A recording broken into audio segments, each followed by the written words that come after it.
তোরে আজকেও কয়টা প্রশ্ন করবো? হ্যাঁ ক। বলতো কি খাইলে পেট ভরে না? চুমু। বলতো কোন রুমে ঘুমানো যায় না? কোন রুমে? বাথরুম।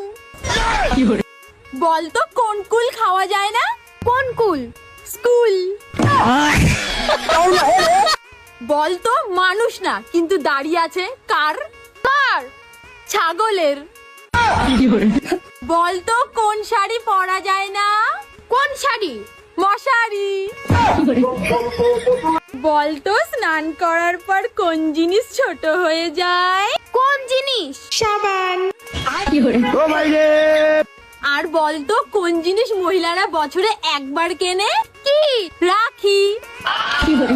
আজরাইল কি চিনে না? বলতো কে দিনে 25 বার দাড়ি কামাতে পারে তবুও দাড়ি রাখে? কে? নাপিত।